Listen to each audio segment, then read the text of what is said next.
morning, everyone. Morning. I think before we go into that unfortunate episode, I think I should say the other aspect of being a mom. Yes, ma'am. He has spoken from the aspect of being a father. So, as a mom, um, I had preeclampsia at when I was pregnant. So, like he said, so baby came down. Baby was 1.1, and she was in the incubator. And after a while, she had apnea in the incubator, and all went well until we got home. When she was 4 months, we realized that she couldn't hold her head like other kids would. And I went back to the clinic, and they said, "Oh, she's preterm. Give it a while. It's the developmental delays, that she will catch up." But at 8 months, she didn't catch up. So my auntie forced me to go back to the hospital and demand for tests and get a name to this, get a diagnosis. And that was what I did. And we were told that she had cerebral palsy. Now, for a mother, that was like my world crashing. Because I did a quick scan in my brain about children with disability. And I knew that I had not seen them in churches. I have not seen them in schools that I went to, and I have not seen them in supermarkets, in TV shows. I have not seen them in public places. So the last place I could remember seeing them were on the streets begging, or when you go to an orphanage. So that is the profiling of disability in Nigeria. So you can imagine what went through my head. How come the universe and God conspired together to do this to me? Why me? Why? What have I done to deserve this? That is what goes through the mind of a mother. Like, you're a failure, you have committed one big sin, so many things, and in it comes, first of all, denial. It's not my portion, it's not my child, like, it cannot be. Then you have being desperate. Sorry, I'm okay. Then desperation comes into it. So at a point, I was visiting one church or the other, looking for healing services, looking for a cure.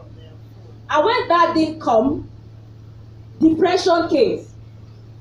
I was depressed, and it was like that until, one day, God gave me the strength to stand up and say, "Look, I'm going to accept this. I'm going to keep praying for my child, but I will seek help." So she started her therapies. And during the therapies, one of the therapists suggested, early intervention, which I had also researched about, that the earlier you get help for your child with disability, the more manageable the disability will be. So, for example, if this child is unable to walk or unable to carry the head, so if the child is able to do therapies early, this thing will not get worse, and this child may eventually be able to use these body parts. And also, part of early intervention is going to school on time. So that was how I started looking for a school for my daughter. And eventually, of course, some schools will tell you, no, they don't have space, they don't have this, they don't have that. So eventually, I got a school that would accept her, and she'll go to school with her nanny. So part of her therapies were done in school, like speech therapy and physiotherapy. So this particular physiotherapist requested that the nanny should leave the room so that she could work with the child undisturbed, and that the child would not be looking at her and crying. So while that was going on, unfortunately, she was manhandling my child, and she was assaulting her physically. Unfortunately, it was caught on CCTV, and the proprietress called us. We watched it, and of course, we're shocked. I was beyond angry. I was scared. So the first thing I did was to even withdraw her from school, withdraw her from all therapies, and say, you know what, even if you're just sitting there in the house and you're just eating and drinking, it's okay with me, you know.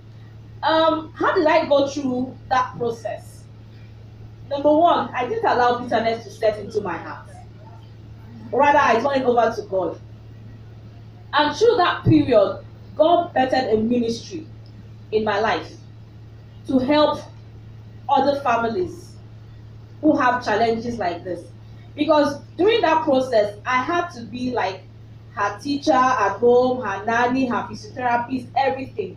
I had to drop up like her timetable for her to do both school work and to do home therapy. And I learned a lot of things taking care of my daughter myself. And I said to myself that if I, an educated woman, could go through all these things, what are illiterates, low earning mothers, what are they going through? So I began to write my story. I began to tell my story to help other mothers to be able to look beyond that child. Because really, there's beauty in ashes. If you give your problem over to God, God will bring beauty out of those seemingly unfortunate episodes. Now, today, the so-called girl that they said could never learn, the so-called girl that the doctor said may never talk, you know, today she's in school and she is doing so well.